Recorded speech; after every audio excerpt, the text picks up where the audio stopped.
আমরা এখন আছি দার্জিলিং মেলার কাছে।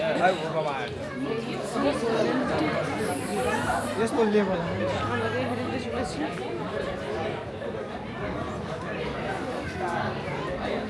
দোকান যদি আমি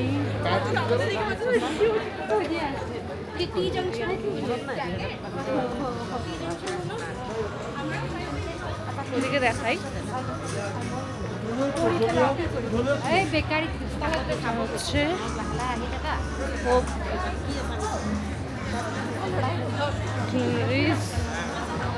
যেখানে লোকে পাগলের মতন ছবি ছবি তুলতে ব্যস্ত হয়ে পড়েছে।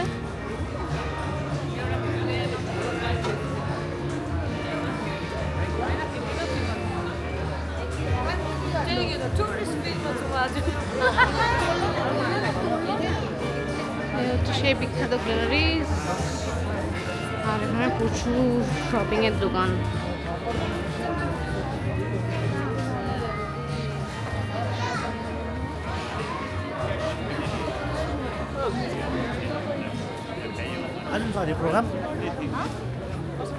এদিকেও আছে প্রচুর দোকান, এখানে শপিং করার প্রচুর অপশন।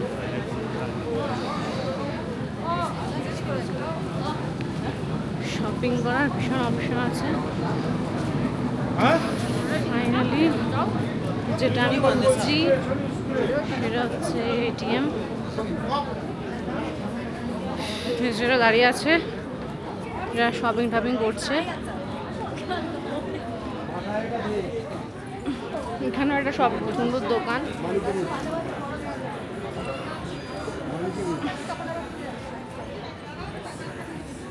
সুন্দর দোকান। এই হচ্ছে এটিএম, আর এই হচ্ছে চারদিকে দোকান।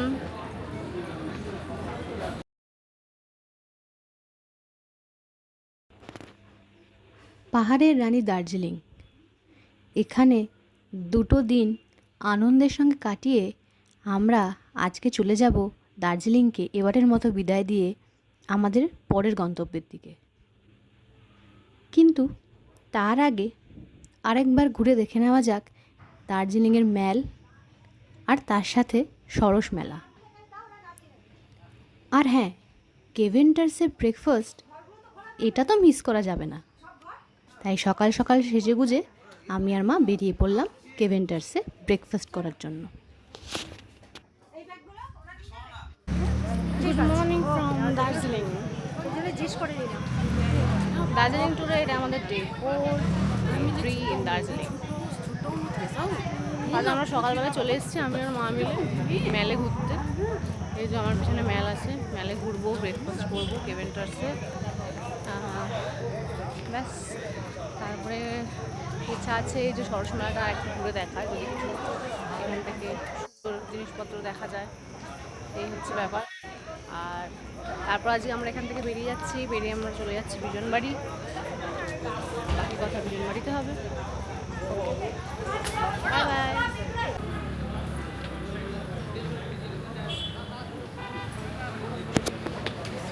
কেভেন্টার্সে পৌঁছে দেখি সে এক লম্বা লাইন।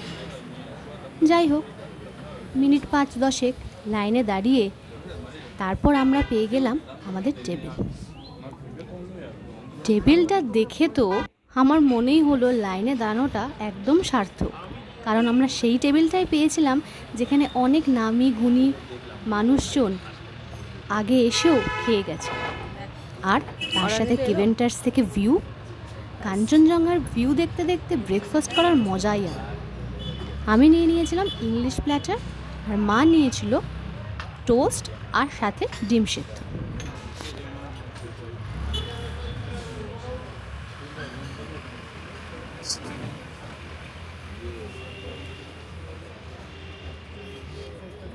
হ্যালো, আমরা চলেছি দার্জিলিং থেকে বিজন বাড়ির রাস্তায়, আর নেমেছি এখন এই গ্লাস স্কাইওয়াক ব্রিজ দেখার জন্য। আমি তার আগে 4-5টা একবার ঘুরে দেখিয়ে দিই। হচ্ছে ব্যাক সাইড একটা সাইড, রাইট সাইড আমার, এইটা হচ্ছে আমার লেফট সাইড। আচ্ছা, আমরা এসছি হচ্ছে এই রুটটা ধরে। ওইদিকে একটা রুট আছে, যাওয়া যায়, বাট ওখানে 4 সিটার গাড়ি ছাড়া ওঠা যাবে না। আমাদের তো 8 সিটার ছিল, তাই আমাদের এই রুটটা ধরতে হয়েছে। আর এই হচ্ছে আমার পিছনে হচ্ছে গ্লাস স্কাইওয়াক ব্রিজ, আর ওরা চলে গেছে। চলুন আমরাও যাই, গিয়ে দেখি কী হচ্ছে। এই আমরা জুতো রেখেছি, এবার চলছি আমরা ব্রিজে। ব্যাকপ্যাক আমার সামনে নিলাম, এই আমরা নেমে পড়েছি ব্রিজে। ব্রিজ থেকে খালি ভিউটা দেখুন একবার, এই হচ্ছে সেই ব্রিজ। ব্রিজটা হালকা হালকা মনে হচ্ছে কাঁপছে। চলুন আগে যাই আমরা।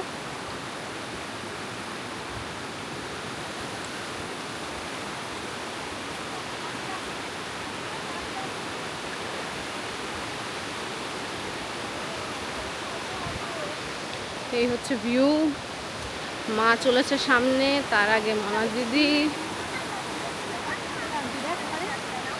তা হচ্ছে মনা দিদির আগে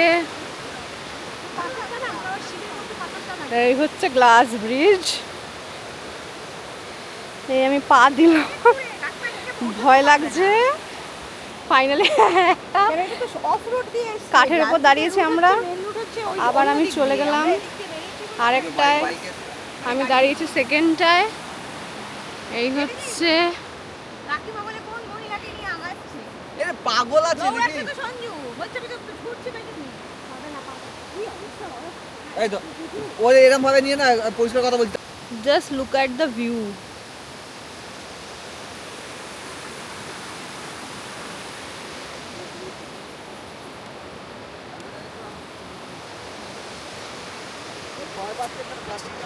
এইটা হচ্ছে আমার পিছনে।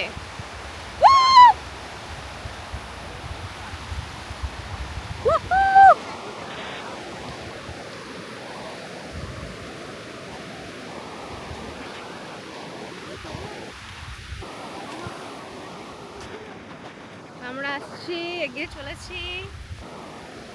এখানে লোকজন বসে বসে ফটো তোলে, আপনারা আসলে এখানে বসে দাঁড়িয়ে ফটো তুলতে পারবেন আরামসে, কোনো চাপ নেই। গ্লাসগুলো যথেষ্ট শক্ত পুরু আছে, আরামসে। আমিও যদিও বা ধরে ধরে যাচ্ছি, এই আমি পেরিয়ে এসেছি। এই আমার পিছনে হচ্ছে গ্লাস ব্রিজ, আমি পেরিয়ে এসেছি। তো ভিউ, এটা হচ্ছে ভিউ এখানকার। তবে গ্লাসগুলো যথেষ্ট পুরু আছে, ভয় পাওয়ার কোনো কারণ নেই, মানে ভেঙে যাওয়ার বা পড়ে যাওয়ার কোনো কারণ নেই। তবে 10 জনের বেশি এখানে অ্যালাউ নয়, মোস্টলি 10 জন এখানে আসতে পারবে। এই হচ্ছে গেট একটা, এই সাইডের গেট দিয়ে আপনারা আসতে পারেন চাইলে। এদিকে একটা রাস্তা আছে, বাট যেটা আমি বললাম তখনই যে এটা 4 হুইলার গাড়ির জন্য, মানে 4 সিটার গাড়ির জন্য, 4 হুইলার না সরি 4 সিটার গাড়ির জন্য। আর এই হচ্ছে সে ভিউ। হাই, ফাইনালি আমরা পৌঁছে গেছি আজকে বিজন বাড়িতে। আমরা এখন আছি বিজন বাড়ির ব্যাম্বু রিসর্ট যে প্রপার্টি আছে সেই প্রপার্টিতে।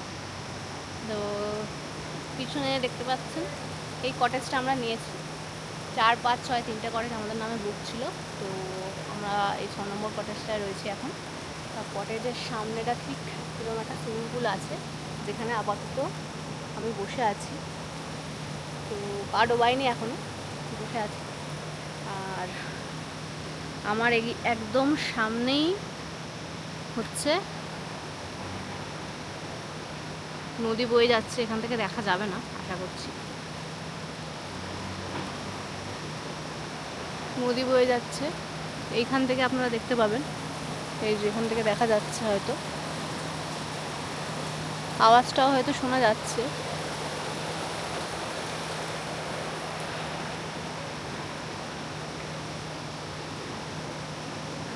আর এই হচ্ছে সুইমিং পুল, পুলের পাড়ে আমি বসে আছি, পা যদিও ডোবাইনি।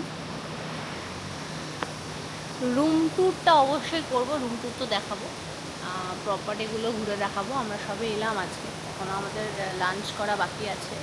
আমরা আগে যাব, লাঞ্চ করে নেবো, তারপরে বাকি যা যা দেখানোর আছে দেখাবো। ওই সবাই খাওয়া দাওয়ার হচ্ছে, ঠিক আছে,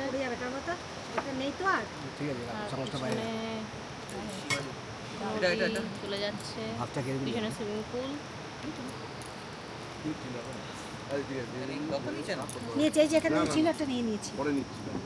এটা হচ্ছে আমাদের খাবার, ডাল ভাত, স্কোয়াশের তরকারি, এটা হচ্ছে আচার, আর হচ্ছে পাঁপড়, আর আছে স্যালাড।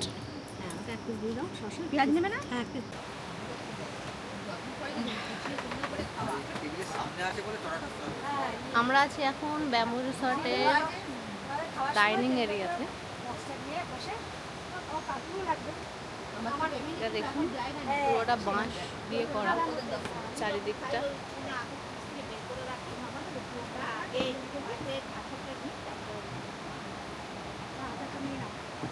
পুরোটাই বাঁশ দিয়ে করা।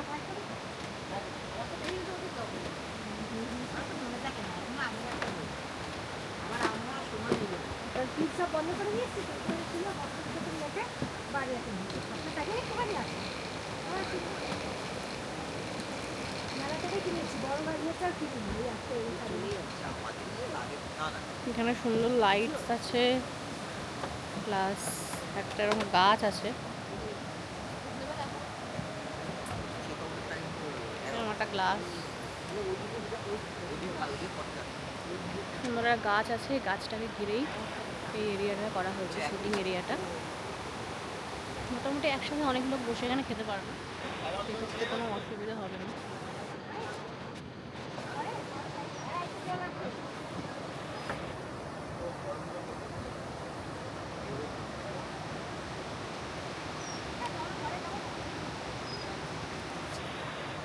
চলুন বাকিটা ঘুরে দেখাচ্ছি আপনাদের,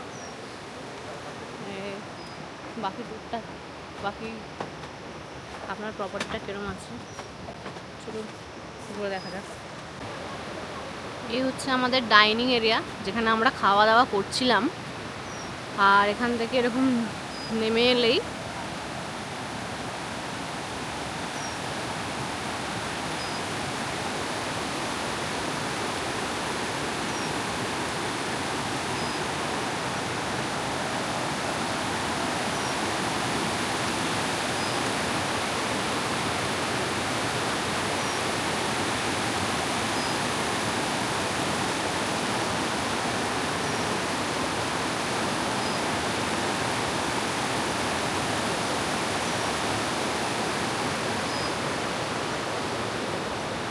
এখানে কিছু সিটিং এরিয়াও আছে বসার জন্য। আর এখানে একটা সুইমিং পুলও আছে, জানি না পুলটা অ্যাক্সেস করা যায় কি না, সেটা জিজ্ঞেস করতে হবে যে পুলটা অ্যাক্সেস করা যায় কি না। আর ওদিকে চলে গেছে আরও হাট, আই থিঙ্ক ওই রাস্তাটাও চলে গেছে হাটগুলোর দিকে। আমাদের হাটগুলো হচ্ছে যেখানে আমরা নিয়েছি সেটা হচ্ছে ওইদিকে তিনটে কটেজ আমরা নিয়েছি। এখান থেকে দেখা যাচ্ছে না হয়তো।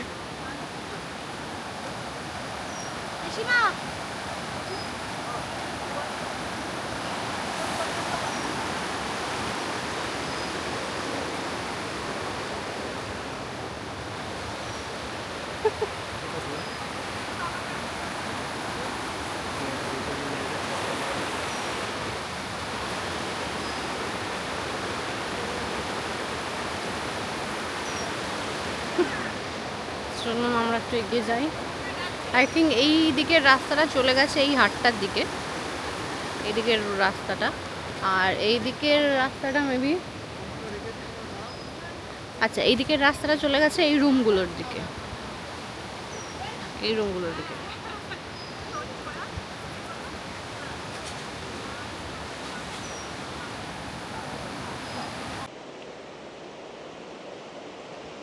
এখন আমরা আছি ব্যাম্বু রিসর্টে। তো ব্যাম্বু রিসর্টে আমাদের যে হাটটা আছে তার সামনে দিয়ে ঠিক এরকম নদী বয়ে যাচ্ছে। এই নদীর পাড় দিয়ে আমি হাঁটছি।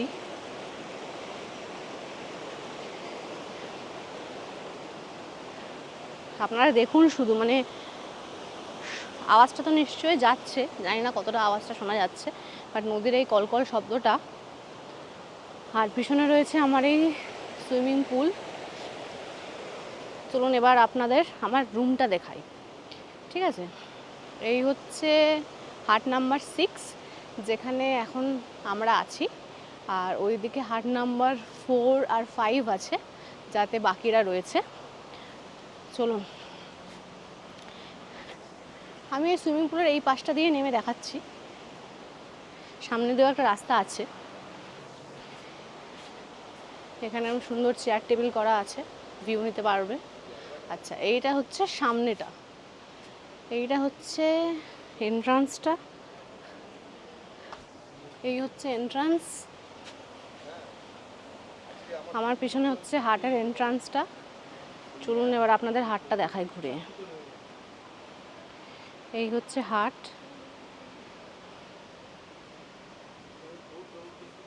চারিদিকটা এরকম, চারিদিকটা এরকম সুন্দর একটা হাট করা আছে। আর এই হচ্ছে লেখা আমাদের কটেজ নাম্বার 6, যেটা আমরা রয়েছি। এই হচ্ছে কটেজ নাম্বার 6। চলুন, এই হচ্ছে কটেজ নাম্বার 6। এখানে দিয়েছে দুটো বড় বড় বেড, তার সাথে ব্ল্যাঙ্কেটস, টাওয়েল। এ হলো কার্পেট পাতা মেঝেতে, কাঠের মেঝে দেখতেই পাচ্ছেন। এরকম একটা হ্যাঙ্গার দিয়েছে, হ্যাঙ্গার কাম জিনিসপত্র স্টোর করার জন্য। ছোট একটা আলমারি বলা যায় না, হ্যাঙ্গারই বলতে পারেন, একটা স্টোরেজ বলতে পারেন। ছোটোখাটো আপনি আপনার লাগেজ রাখতে পারবেন। যেহেতু এটা 4 জন শোয়ার জন্য বেড, সেই জন্য দুটো ব্ল্যাঙ্কেট তো দিয়েছে, প্লাস এখানেও আরও দুটো ব্ল্যাঙ্কেট আছে। তো ব্ল্যাঙ্কেট নিয়ে টানাটানি করার কোনো দরকার পড়বে না। আচ্ছা, এই হচ্ছে কার্পেট, দুটো বেডের মাঝখানে পাতা। এখানে হচ্ছে আপনার এরকম একটা ড্রয়ার দিয়েছে, নিচেও একটা ড্রয়ার আছে। আচ্ছা, এই হচ্ছে আপনার প্লাগ পয়েন্ট, দুটো বেডের মাঝখানে দিয়েছে প্লাগ পয়েন্টটা। টিউবলাইট, ফ্যান,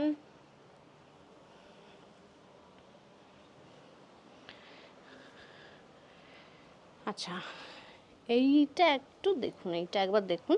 সকালবেলা এরকম আপনি দরজা খুললে এরকম সুইমিং পুলের ভিউটা পাবেন। আচ্ছা, এইখানেও একটা প্লাগ পয়েন্টস আছে, একটা প্লাগ পয়েন্ট আছে, ফ্যানের সুইচ, আদার লাইটের সুইচ।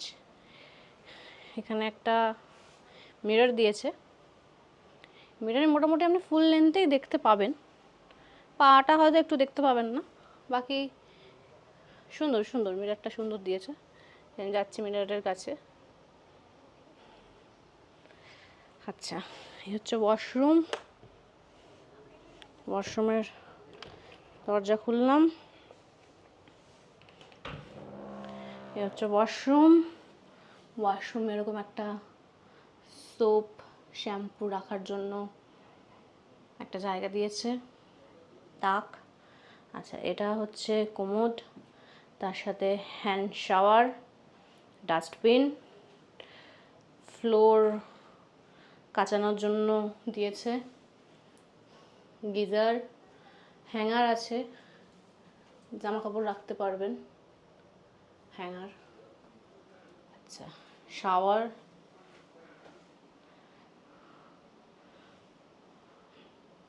বালতি, মগ। এ হচ্ছে ওয়াশ বেসিন, হাত মুখ ধোয়ার জন্য বেসিন দেওয়া হয়েছে, প্লাস এখানেও একটা মিটার দেওয়া হয়েছে বেসিনের সামনে। আচ্ছা, এখানেও একটা ভেন্টিলেশনের জন্য জানলা দেওয়া হয়েছে, যাতে পর্দা আছে, মানে বাথরুমের জানলায় পর্দা আছে, কারণ এইখান থেকে আপনি এই বাইরেটা দেখতে পাবেন। তো বাই চান্স যদি ধরুন কেউ বাইরে সুইমিং পুলে এরিয়াতে বসে আছে, তো আপনার যাতে প্রাইভেসিতে কোনো প্রবলেম না হয়, কারণ ওয়াশরুমে তো অবশ্যই প্রাইভেসিটা দরকার, সেই জন্য ওয়াশরুমে ওরা জানলায় পর্দা দিয়েছে, যেটা ভীষণ একটা ভালো জিনিস। তো আপনাদের প্রাইভেসির কোনো ক্ষতি হবে না।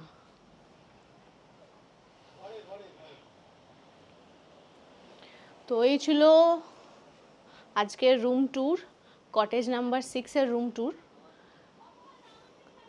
বাকি আবার দেখি, চলুন। আমরা জাস্ট লাঞ্চ করে এলাম। আমরা ঢুকেছি অনেক লেটে, কারণ আমরা দার্জিলিং থেকে বেরিয়েছিলাম মোটামুটি 11টা, 11:30টায়। তো তারপরে ওখান থেকে এসে আমরা বারাবাসে ওই স্কাইওয়াক ব্রিজে গেলাম, সেখানে ঘুরলাম, কিছুক্ষণ টাইম স্পেন্ড করলাম। তারপর আমরা এখানে ঢুকেছি। তো আমাদের একটু লেট হয়ে গেছে ঢুকতে। তো জাস্ট আমরা এখানে চেক ইন করে রেজিস্ট্রেশন করেই আমরা চলে গেছিলাম ডাইনিং এরিয়াতে। লাঞ্চ করলাম। লাঞ্চ ছিল ভাত, ডাল, কোয়াশের তরকারি, এগ কারি, 2টো করে এগ ছিল, আর তার সাথে স্যালাড ছিল, চাটনি ছিল, পাঁপড় ছিল। তো মোটামুটি এই দিয়ে আমরা আজকে লাঞ্চটা সারলাম। তারপরে কিছুক্ষণ আমরা একটু পুল সাইডের দিকে বসেছিলাম, কিছুক্ষণ একটু ওই সাইডে গেছিলাম। তো বাকি মোটামুটি আজকের দিনটা আমরা এখানে রেস্টেই আছি, কারণ এখান থেকে যাওয়ার বা ঘোরার কিছু নেই। যদি আপনারা নিরিবিলিতে একটা দিন কাটাতে চান, অবশ্যই আসবেন এখানে ফ্যামিলি নিয়ে নদীর পাড়ে। জানি না স্নান করতে পারা যাবে কি না, আমার আইডিয়াটা নেই, এখনও জিজ্ঞেস করা হয়নি। দেখি বাকিদের জিজ্ঞেস করে দেখছি এখানে স্নান করতে দেয় কি না। যদি স্নান করতে দেয় নিশ্চয়ই আপনারা স্নান করতে পারবেন। দুপুরে খাওয়া দাওয়ার পর আমরা হালকা একটু রেস্ট নিয়েছিলাম, ঘুম যদিও হয়নি। তো আমাদের রুমে এখন বিকেলে চা দিয়ে গেছে। মারটা হচ্ছে লিকার চা, চিনি ছাড়া। আমারটা দেখাচ্ছি, আমারটা হচ্ছে এই যে দুধ চা। লিকার চা দুটো ঠিক আছে। আমার কাপটা একটু ছোট, মায়ের কাপটা একটু বড়। লিকার চাটা বোধহয় একটু বড় কাপে দেয় লিকার চা বলে, আর দুধ চা হলে বোধহয় একটু ছোটো কাপে দেয়, সেটা আমি জানি নাই। আপনারা যদি কেউ এসে থাকেন, যদি কেউ এখানে থেকে থাকেন, তাহলে আমাকে বলবেন অবশ্যই যে যেটা আমি বলছি সেটা ঠিক কিনা। আচ্ছা, এর সাথে কি দিয়েছে মা? পকোড়া। কি পকোড়া? ভেজ পকোড়া না চিকেন পকোড়া? এই যে ভেজ পকোড়া। এখানটা রাখো, দেখা যাচ্ছে না নাহলে।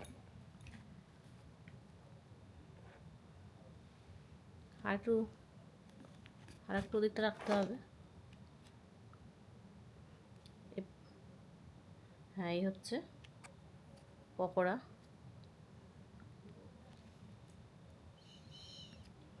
তো আমরা এখন বেড টি খাচ্ছি। বিকেলবেলা যদি বেডে বসে চা খাই সেটাকে বেড টি বলে কিনা আমার জানা নেই। ইভিনিং বেড টি। ইভিনিং বেড টি হতেই পারে, ইভিনিং বেড টি হতেই পারে। চাটা মোটামুটি ঠিক আছে, খারাপ না। পকোড়াটা কিরকম? ভালো, খুব ভালো। কি আছে মোটামুটি পকোড়াটাতে? একটা ভেজ পকোড়া, এর মধ্যে আছে পেঁয়াজ, পেঁয়াজ আছে অ্যাকচুয়ালি। পেঁয়াজ পকোড়া বললেই ভালো হয়, তার সাথে টুকটাক সবজি একটু দেওয়া আছে। আচ্ছা, ভালো খেতে, ভালো ভালো খেতে, ভালো খেতে। ঠিক আছে, মা বলছে ভালো খেতে। ঠিক আছে, চলুন আমরা চা পানি খাই, পরে আবার দেখাচ্ছি।